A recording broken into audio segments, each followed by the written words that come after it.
Now it's work. Okay, now we're working? Okay. Should I repeat some of that, Mike? Yeah, the audio didn't work. Okay, we're going to repeat the phone numbers again for those of you that are watching that might have a question for us during the presentation. Superintendent Sandra's number up on the board here, if you can see it, 320-510-1800. Or my number would be 320-510-2111. And again, if you have any questions, send us a text and we'll be happy to answer them, or give us a call anytime during the normal work week. We'll be happy to answer. So we're here tonight to talk about our Truth and Taxation hearing, which is required for us to hold as a school board, as a school district every year, to go through the proposed property taxes for the next school year. So tonight we're going to cover a few different things, just kind of a background on school funding, on tax levies and budgets, information on the proposed levy, a little bit of information on the school district budget, and then also time for questions and comments as we go along tonight. The taxes that we're talking about tonight, and this is pretty much the same format that we've used for many years since I've been here anyway. Not a lot has changed regarding the format that we have to follow. But the taxes that we're talking about are the proposed taxes for payable 21. So the levy sheets that are in front of you, they are called the 2020 payable 21. Jump backwards. So that means we're approving the levy in the year 2020. It's for taxes that the property tax owner pays in 2021, and it's revenue for the fiscal year FY22, or the 21-22 school year. So it gets a little confusing of the whole process of how we approve the taxes and how when the money is paid and when it goes into our district books. Now our school levy, when you compare that to the budget cycle, we're not approving the budget tonight. We're only approving the levy because it's for the 21-22 school year. For your cities, townships, counties that are currently meeting in December, they're approving their budgets because they run on a calendar year versus on a fiscal year. So we're only setting our levy. We won't set the budget until June. So we've got another 6 months. So this is basically the first piece of our budget for the 21-22 school year. So the levy amount is about 20% of our overall budget. So that's significant, but kind of a small amount when it comes to the full budget for the district. So this kind of just starts the revenue process as I work on the budget for 21-22. Levy process is quite lengthy. It actually starts in January. So this coming January 2nd is when the county assessors have to have property values turned into the Department of Revenue for the next school year. So once that is turned into the county assessors, the legislators get a hold of that information and they start setting the tax capacities. And then that goes back to the county, and then they start to determine how much of that tax will fall on different classifications of property, whether it's ag land, whether it's businesses, or just regular household or homesteaded property. Then when the legislators meet, they start setting levy limits for us to follow. Then the Department of Education, while the legislators are meeting, they're taking all those levy limits and they're running what they call runs for each school district and for the legislators and for different entities from the state to see how much money they're going to get. Once that's all in place and the Department of Education has set the limits, as a school board, your step is in September when you approve the proposed levy. And then that gives us time to evaluate that. That information goes to the county auditor. Most of you just recently received your proposed tax statement for next year. It gives the public an opportunity to come and ask their questions and get everything answered. And then as a property owner, you pay your taxes in 21. And then again, it's revenue for the school in 21-22. So it is a whole year-long process when you think about all the entities that are involved in it. Now, on your tax statement, there's a couple different categories that always kind of confuse people, and we just sometimes need reminding of what goes into those categories. The first one is the voter-approved levies. We have two different voter-approved levies. We have our referendum operating levy. and that is taxed on the referendum market value of the district. The second type of voter-approved levy would be a debt service, and that's our new building, any major remodeling that you would go to your voters for and ask approval. So there's two different types of voter-approved levies, both taxed different ways. Now our new referendum is what we were working with last year. That was part of the election, so when you got your proposed tax statement, that one didn't show up yet on your taxes, so some of the numbers I've revised a little bit tonight to show, so it reflects those numbers accurately. And then the other category that's on your tax statement is what we call the other local levy. And you can see all the different categories that fall into the other. We have our operating capital, our reemployment or unemployment, safe schools, career technical, building leases, community service, and abatement bond, our parking lot. That was not a voter approved, we did an abatement bond on that. All those categories are spread on the net tax capacity. That means all the property in the district pays on those. One difference is our long-term facilities maintenance revenue, and that uses a different property value or property classification, and that's spread on what we call the ag modified net tax capacity. And I'll go through that a little bit later. So the difference here is on the voter approved, your voters, the school board is determining those amounts. You're asking the voters for a certain dollar amount. The voters either approve it or they don't approve it. When you're asking for a new building bond, you're setting the dollar amounts. On the other categories, those numbers are all set by your levy limits based on legislation, statute, and what the Department of Education calculates.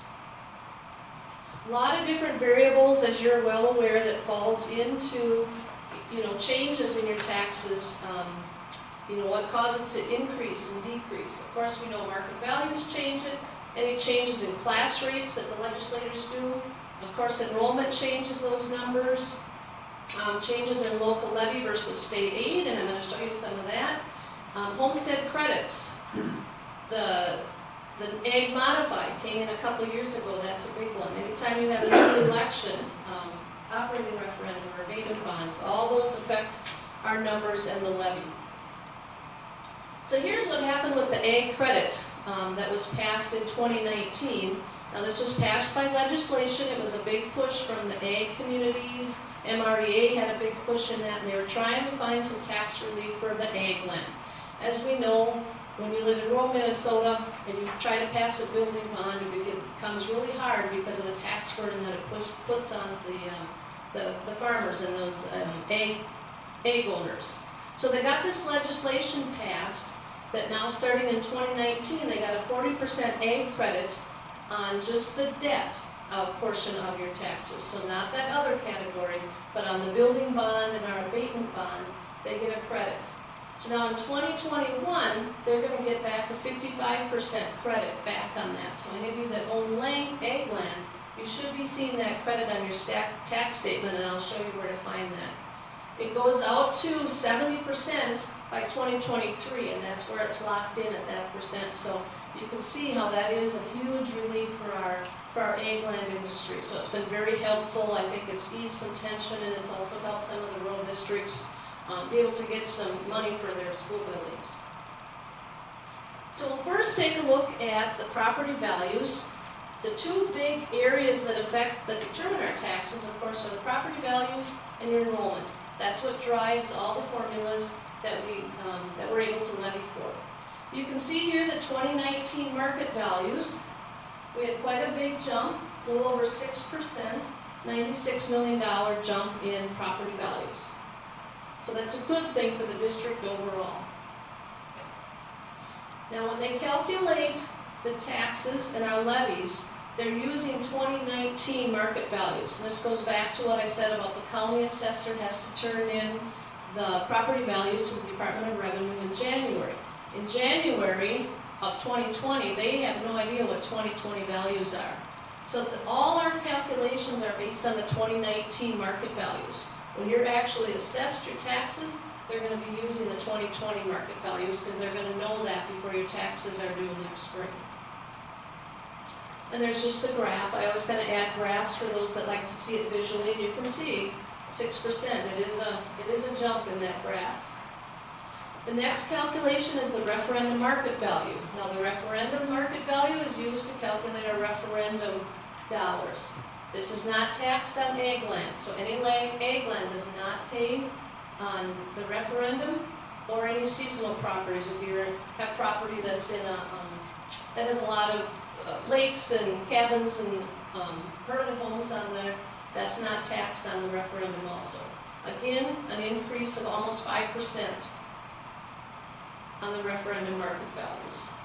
And there's the graph that goes with that, up a little bit.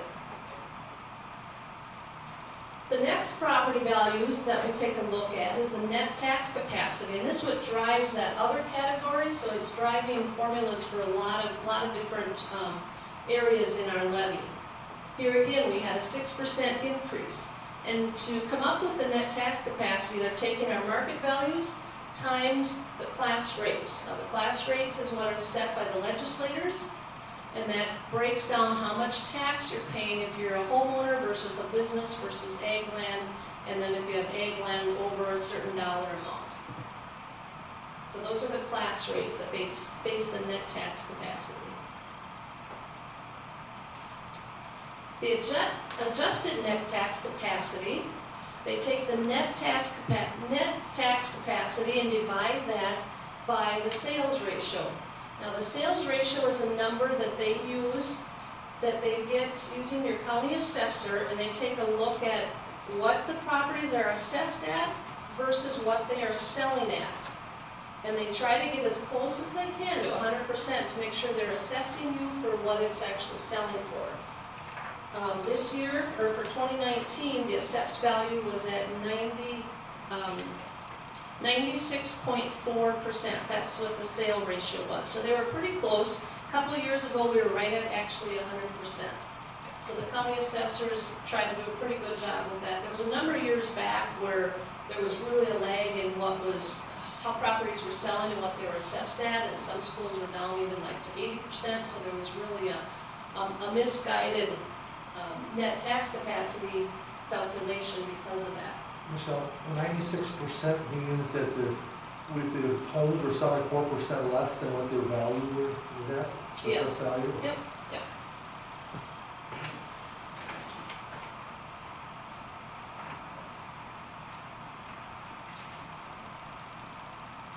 So the other calculation on here is the ag modified.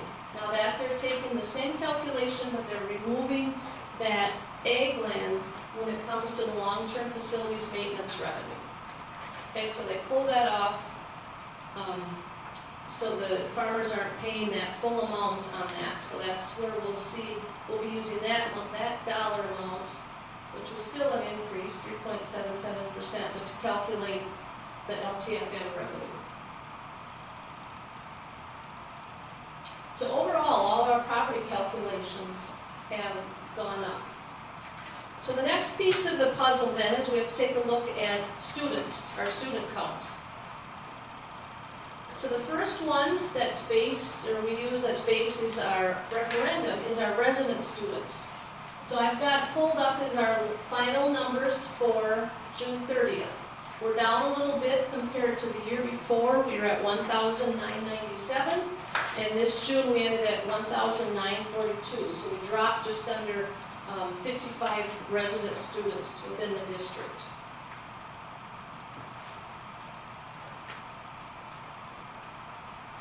And then the other student piece that we use is the adjusted average daily membership. So whereas our residents, they live in our district, they may not attend here, they are attending somewhere else, but the adjusted average daily membership are the students that are actually coming to school here.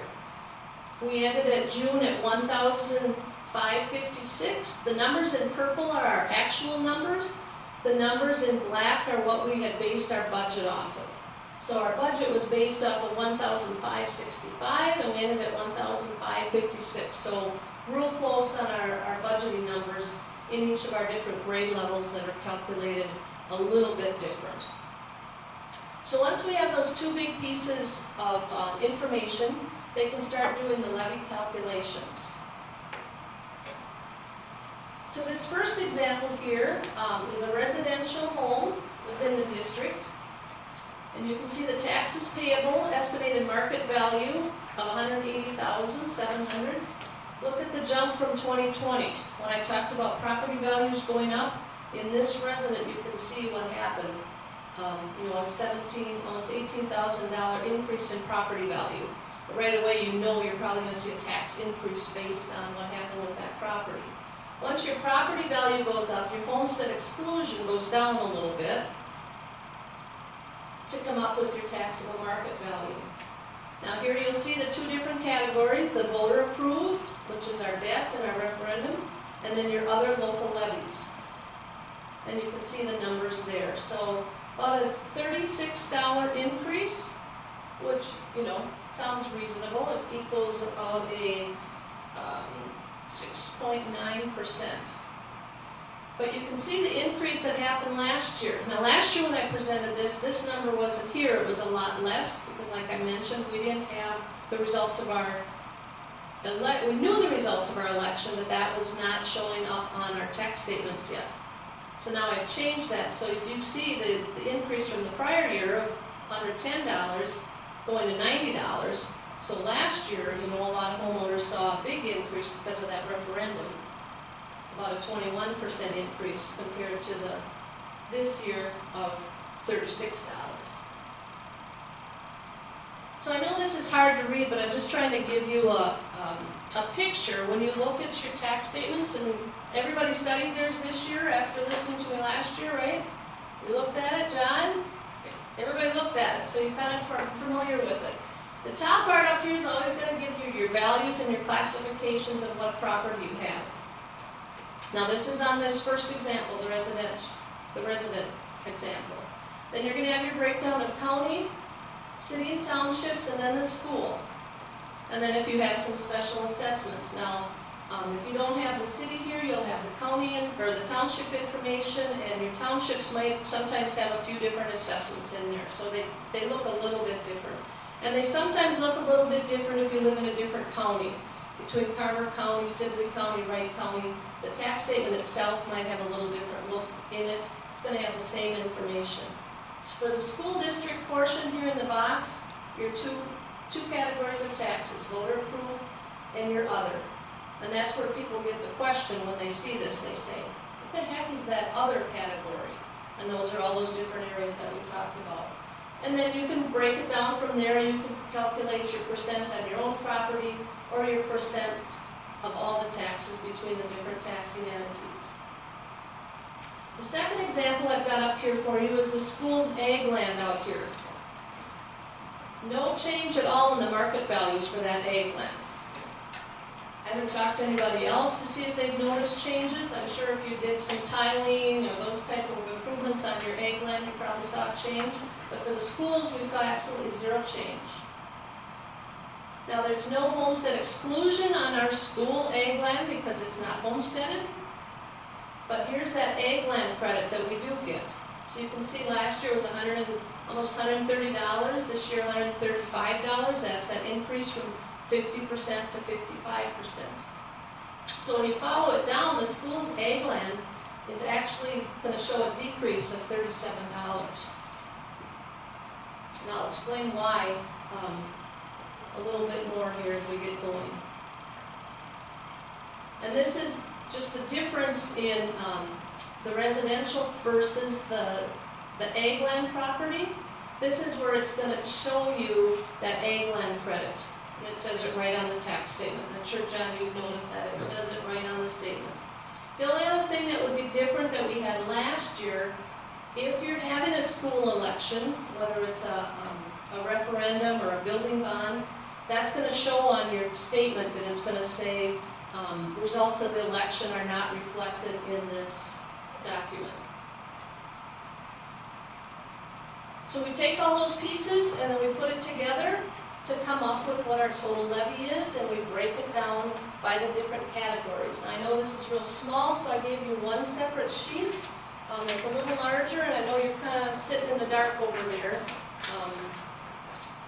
Our overall increase in taxes is at 0.17%.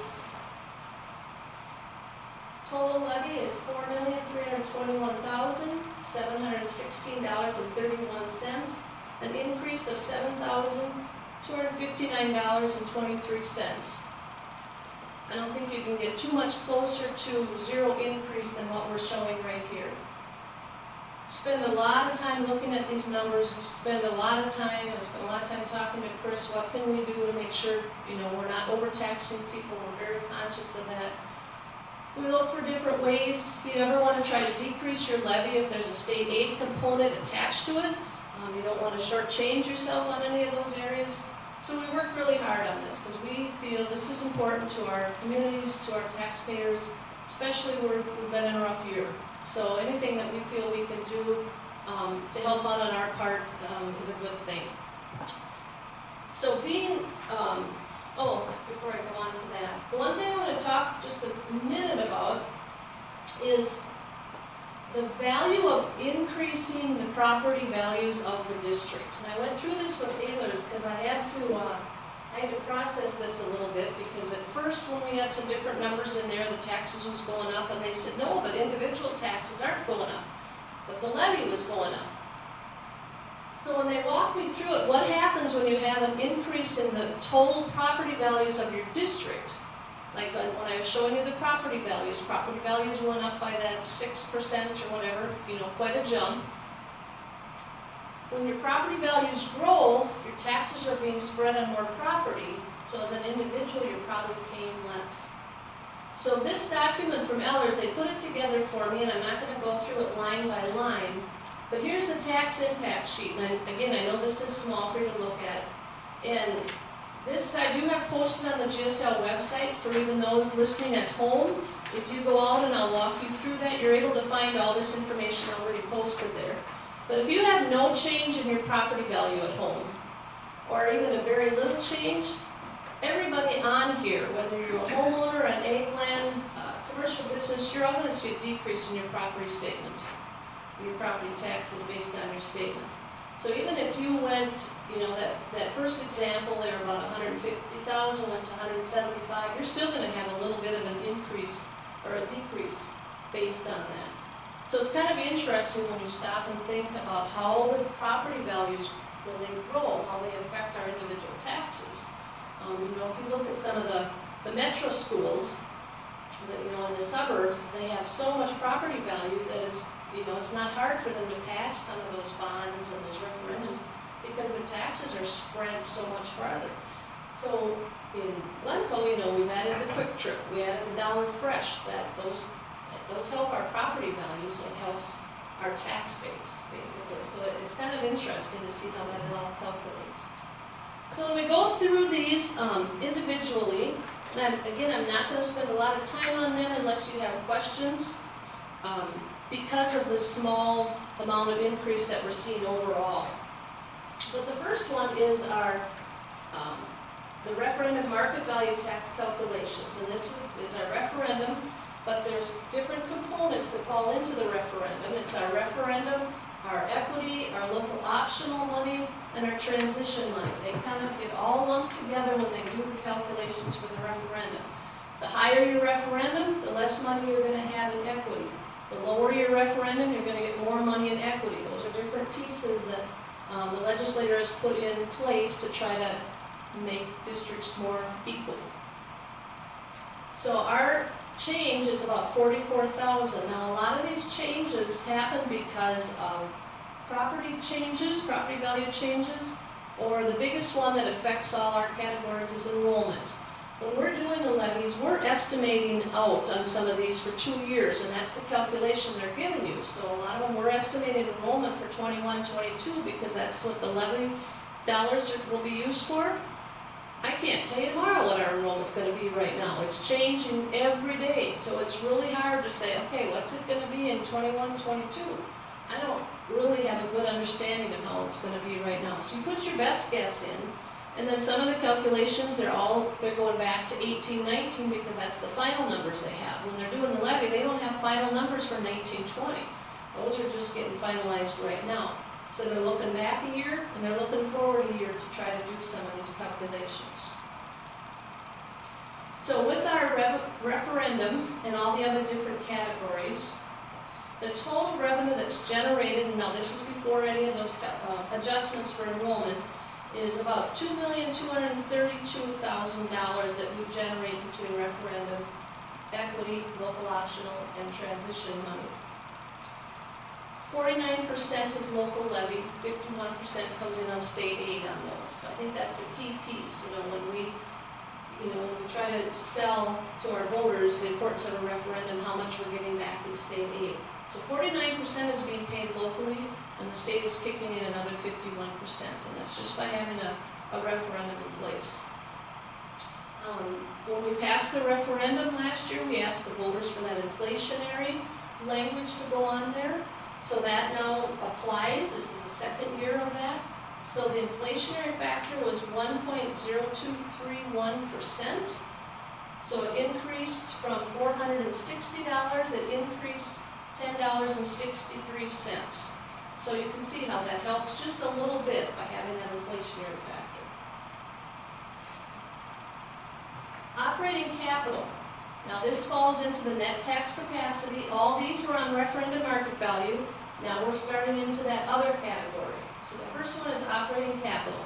These are all taxed on net tax capacity values of the district. Now here's where some of it becomes interesting. Now you see here, I've got in here, the operating capital is changing. It's an increase of $20,650. So when you see that, right away, what do you think? You think, oh, we're getting more money in operating capital, right? It went up. Totally opposite. I'm going to show you how that works. And here again, you can see the calculation is based out of 21, 22 estimated average pupil units. Again, this might be a little small for you, but I'm going to show you what happens when your property values go up. It's not always a good thing. Sometimes it is. So in operating capital, what I've got here is the page 21 and some of the data from page 20, so you can kind of look at it. And you can study this later when you get home if you are so inclined to study it further.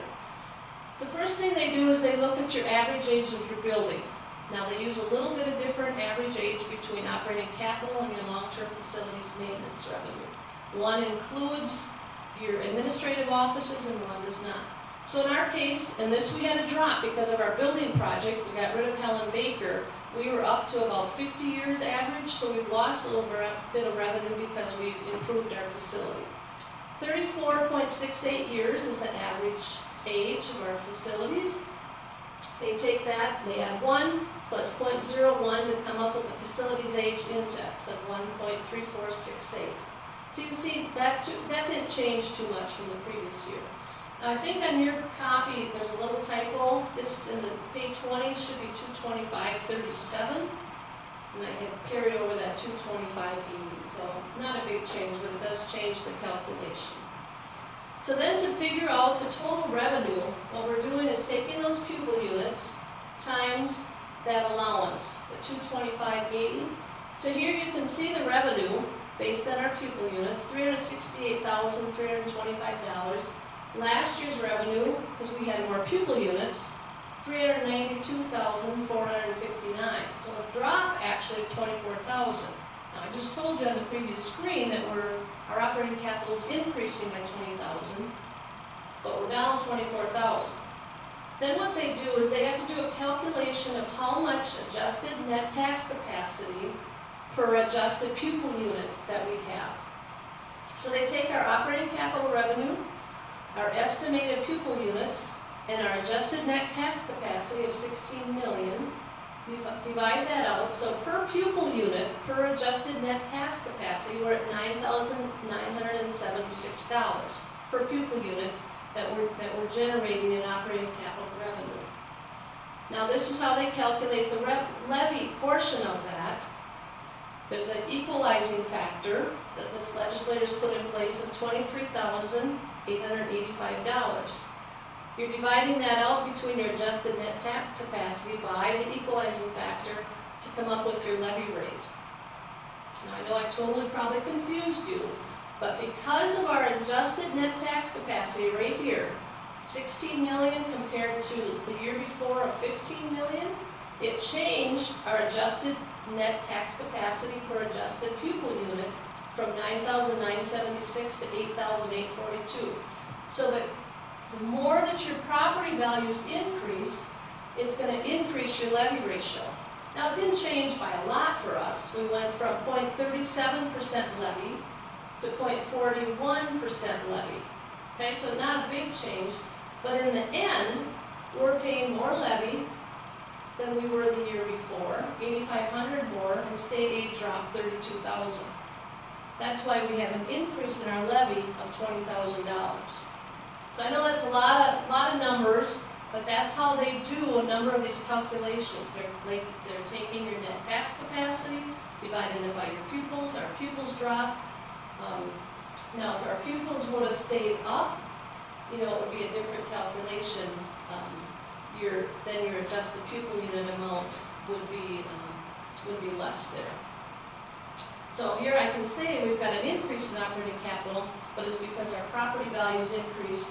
So they're going to make the local people pay more, and the state's going to give us less, because they're saying, now your property has increased, your property values have grown, so you should be able to handle that increase.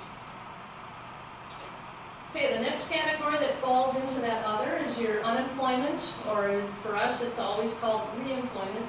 This one is just another shot in the dark.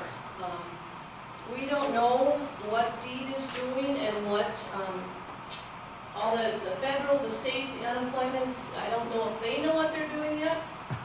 We got a second quarter tax bill this year of about $24,000, and the second quarter would have ended in June.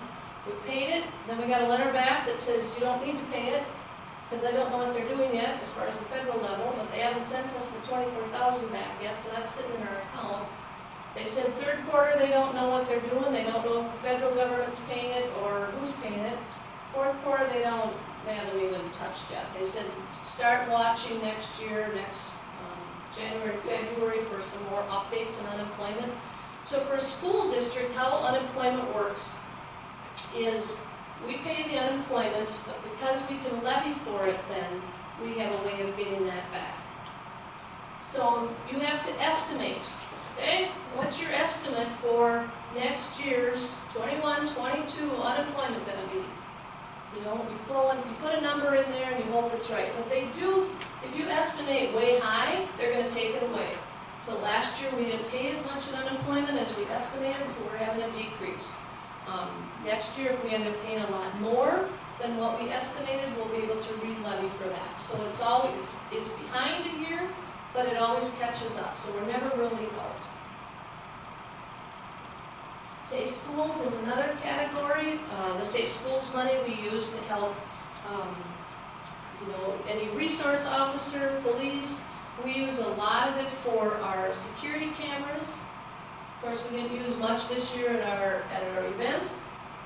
Radios, the two-way radios are used a lot with this money. This is all local levy. There's no state aid component on this. The decrease is basically just due to drop in enrollment. I apologize for some of the pictures are probably from last year's. We haven't had kids here doing programs that I could get any updated pictures. I usually pull them off of things Chris has taken, but yeah, it's hard to get kid pictures when you don't have kids here. Career and technical, again, a small drop. That is all local levy. We don't qualify for a state aid in that. There is an equalization factor, but you got to get to a certain point to generate any state aid, and we're below that. But they do guarantee you, our career and tech staff, we've had a changeover, and when you bring in younger staff, your expenses aren't as high, correct? So part of that is due to that also, plus the enrollments, but then they guarantee you what you were levied for before. So we really don't use it. It's kind of a hold harmless clause that they have in the career tech area. So you're getting about 35% back in revenue from what your expenses are. All right, the long-term facilities maintenance. Now this was added in 2016, so it's getting old already. You've heard us talk about this a lot. We have to develop that 10-year plan that we sit down with the facilities committee, Jason and Jamie at this time. We develop that plan, we look at all our projects, we prioritize, we spread them out. You as a board approves that in July. It's got to get approved by MDE. And this is the revenue that the legislators have put with that. Now, we've been held steady at the $380. I don't see that coming up in any legislative language at this point for this next year. I think they'll be frying bigger fish than they will looking at some of these categories. We did have a drop, or we'll have a drop in that again based on pupil unit estimates. And again, if our estimates end up being way off, we'll get that levy authority back. Next year when we do the levy, it comes back through as an adjustment saying, oh, you said you're only going to have 1,400 students, you ended up with 1,600. You get that money back as an adjustment. Levy adjustments only happen once. State aid adjusts your payments, your monthly payments, anytime you make an enrollment change. So your state aid keeps pretty current with what your enrollment is doing, so you can balance that cash flow. But levy can only be adjusted at this time during levy time. So they don't come back in March and say, oh, your enrollment changed, we're going to adjust your levy. No, levy only happens once. They put all the adjustments at one time a year. Here again, and I'm not going to go through this one, but it's the same concept as the operating capital. They're just using different equalizing factors and a different calculation for the adjusted net tax capacity because we're using the ag modified. So same process of the operating capital, we're just using different amounts that go in there that pertain to long-term facilities maintenance. The lease levy, we've got a little bit of change in this one this year. This is one we kind of debated about. Last year, the state, the Department of Education approved some building lease levy that allowed us to levy some dollars to go towards the co-op to the Cosmos Learning Center. And it was the first year we did it last year, or they could do it last year, and we didn't feel it was the right time putting it on our levy because of our election. We wanted to just kind of play it out and see what happens.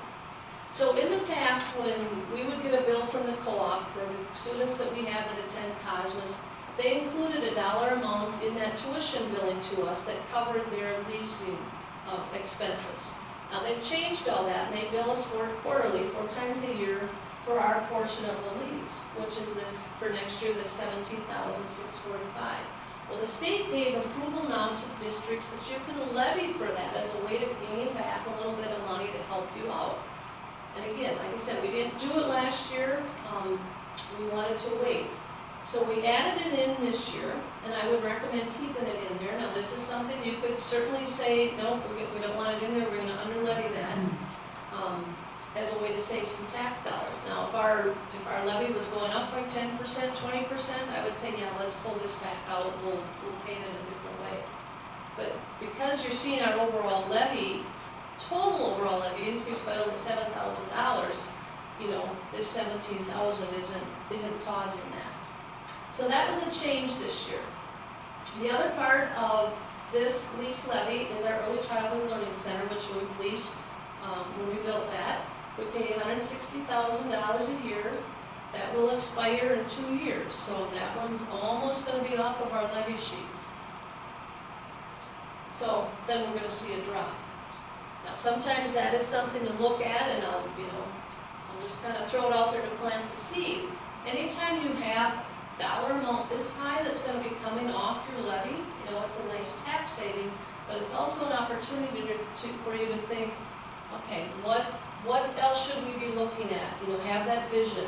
You know, we've many times talked about, do we look at a technology levy? Do we look at this kind of levy? And you can do that. You can go to the voters and say, we want a $100,000 levy each year just for technology. We want $100,000 a year just for a specific purpose, and that's how it's designated. So nothing you have to, you know, do right now, but that is something that we always take a look at. It's like, wow, there's $160,000 coming off the levy. Maybe we won't need anything in 2 years, you know, maybe we'll be good to go. But just plant that seed a little bit. It's always something to think about. You don't want to pass up an opportunity.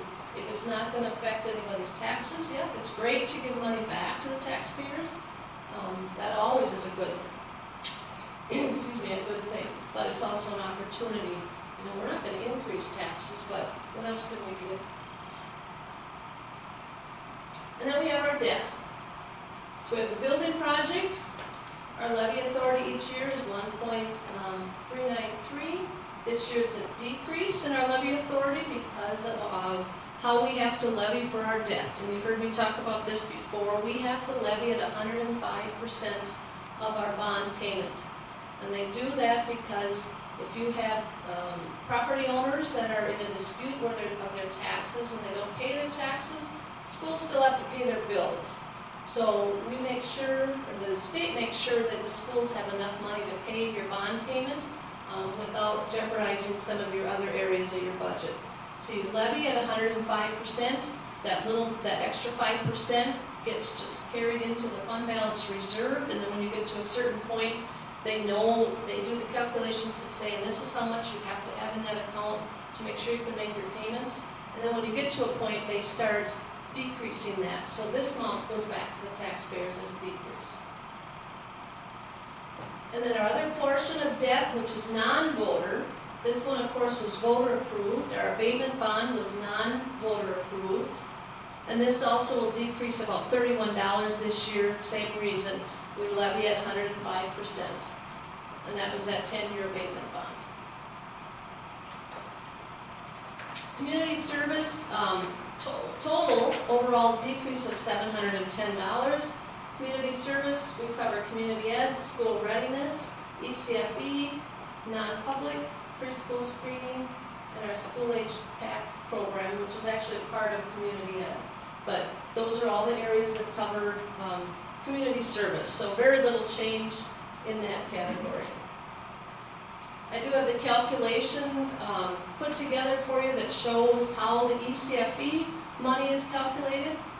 The ECFE changed a few years ago, and their rate of funding is now linked to the formula allowance. So whenever there's a change in the formula allowance, ECFE is connected to that. So that is at 23% of the formula allowance gets added into the ECFE rate of funding. Again, that uses the adjusted net tax capacity to come up with your ECFE tax rate, and then it's calculated out between aid and levy. In here, the school readiness is part of community service, but there's absolutely no levy that goes with school readiness, it's only aid.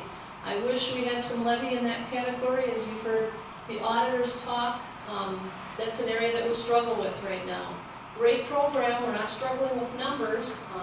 This year it's down a little bit because of our pandemic situation, but it's a growing program, and to try to balance out, to get the kids here, I wish we could get some more dollars in that area without having to continue to increase the fees. You increase the fees too much, you're not going to get those little ones to show up. But anyway, it's part of community service, but there's no levy authority with that. It's only state aid.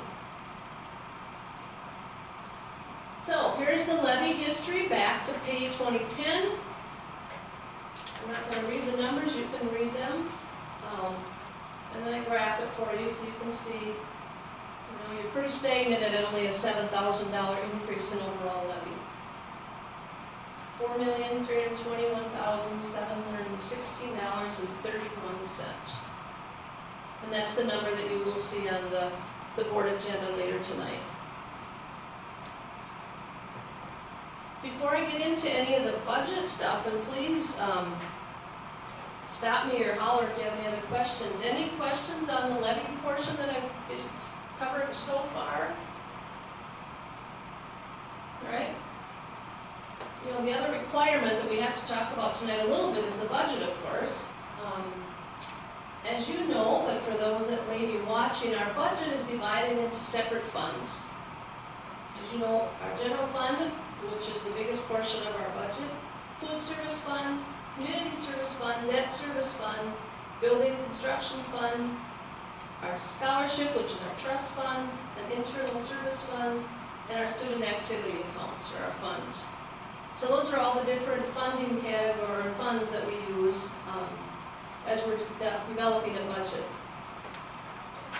This is a spreadsheet of last year's actual revenues and actual expenditures. You'll see the 1920 numbers right here with the totals, with the actual ending fund balance. And then this is the original budget that we approved back in June. This is not a revised budget yet, we're working on that. That's the original budget. The revised budget is what we get to work on one of these days. And there we just graph it out again, and I think it's pretty evident. You know, you can see our biggest hunk is general fund, of course. Some of the other categories are pretty small, but we have to include them as part of our budget. And then there's the expenditures. Again, your general fund being your big piece of the pie.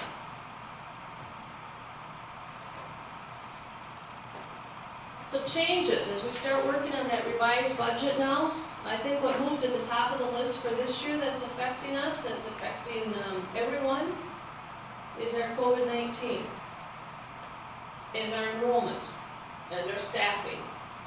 Those are our three big areas that we're dealing right now, and I don't know if we're going to have that staffing figured out until we get to May, because it seems like it changes constantly. So far, for COVID, our expenses related to the pandemic, we've been able to cover through the funds that we've gotten in. Through the CARES Act, the CRF money, that was $425,000. That's spent, it's gone. Our money from the city, $250,000, spent, gone. The $130,000 we got from the county, spent, gone. We're now down to two buckets of money, which is our ESSER money, which is I think I have this on my board agenda for tonight, but I'll go through it now. ESSER money is $186,000 that we generate. We've spent almost $60,000 of that already, $59,400. And then the gear money, $34,361, and we've only spent a little under $4,000 in that. But the gear money is very, very specific. It's only technology and only summer school. So we can't use that for staffing. So that only leaves us, $127,000 right now of ESSER money. When that's gone, and the additional staff we've had to hire, it's going to start coming out of our regular general fund. John? The CARES money, the money we got from the city, and the money we got from the county, all had to be spent though before the first of the year. Or they had to be paid by middle December, first part of December, is that correct? Yeah. They actually, we had got an email end of November, mid-November, and before they had said on the school's CARES money that we had till December 30th to spend, which we still do. They said, go in and draw out all your money right now, and then finish your budget and your actual expenses later. I mean, every week they kept changing how they wanted this done, but we've got everything properly reported to the state that we've gotten that money withdrawn. So that's a concern right now, is when that ESSER money runs out, it's going to have to start coming out of our general fund unless we see a new relief package come through. Lots of discussion right now, state level, federal level. We'll see. I know there's a big, strong push from school districts that are going to need money to make that happen. So those are a couple of the big areas of the budget revisions that we're going to be looking at. Special ed is always a big one, and that's kind of a balancing act right now too, because of we've been able to bring some of those special needs kids back in right now, which is great. So we've got a little transportation expense. Before we started bringing it back in, we were kind of saving a little money on transportation. So I don't think we'll see a big savings there. And then, some of the regular things that affect our budget. We saved a little bit of money last spring, about $30,000 in our utility bills. I've done that, look back, and when we were shut down, we still have portions of the building we had to operate, and you can't shut the boilers off even though there's nobody here, but you can certainly regulate some of that. So a lot of things will be going into that revised budget, and a lot of things that are just going to be unknowns that we are just going to have to work through, and it'll be okay. So in summary again, there's your levy amount, 0.17%. I think this one on here especially because, we have people that, every once in a while say, you're always increasing your levy, you never do anything in 2018, those of you that were here or remember this, our original levy authority, there was going to be an increase of 10.3%. As a board, we said we felt that was just too high. What can we do? We took a look at a few levy pieces, and we dropped that down to 3.26%. So we under-levied about 7% to help our taxpayers out. So we gave that money back to them, and I think that was a good thing. In the last couple of years, other than last year when we dropped in our new referendum, this was a decrease. I think we've done a good job of managing our levy and our taxes to our communities. I hope they feel that we've done that, because we certainly try as we try to be cognitive of our stakeholders in our district.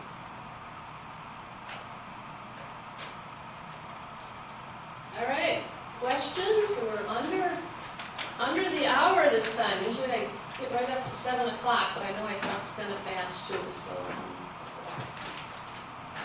Again, all this information is out on our GSL website. Here's the path. If you go to district, if you've never been here, I try to put a lot of things out there. If you go under district, administrative departments, and then district office, you'll find budget information, all the audits, truth and taxation. I posted today the full copy of the levy sheets. You can also find them at the Department of Education. They're not a secret, they're out there, you just have to know where to look. But that I posted out there today if you want to see the full levy sheets. I've got this presentation posted out there as well, along with the current budget information. Michelle, a quick question. COVID aside, have we had our new facilities in place long enough that we've been able to track or capture the efficiencies in having one site here at Glencoe, and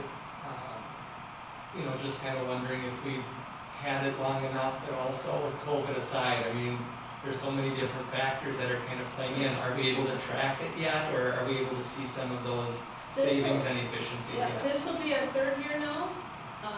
I've already seen some of those savings come through, but we've always said you kind of need a 3-year picture to really average that out. So this is our 3rd year into the new facility where we've gotten rid of Helen Baker. So I want to get through this winter and see how that looks, and then I'll have a better answer for you. But yeah, then it's right. It's like, okay, how do you account for COVID from March to June, and now again this fall we've had kids here, kids gone, kids here, kids gone. So that's going to have a little wiggle room, to see how that plays out. So we might have to really, hey, let's look at that 4th year. But I think we've seen some definite efficiencies in some of those areas. But it'll be interesting to really look. I mean, I can give you the 2-year data, but I don't think it's going to be a good snapshot yet. I think it's going to be really tricky with even just the seasons that we've had, or the weather that we've had. I mean, snow removal, the heating bills, and things like that. And there's so many factors from one year to the next that are tricky, that you do need to have multiple years, but you need some normalcy. And well, we haven't had that for quite some time, whatever that even means anymore. Yeah, normal would be good, but yeah, you're right. That's why they always say kind of take a 3-year picture. But because of how we enter all our utility information on the state site, is called Benchmarking 3.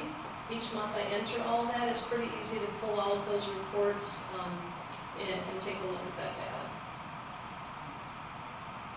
Those will be interesting to see, what we see efficiencies, but one of the best things that I saw when we go up there asking teachers the facility they get to use and what they can do with it right now.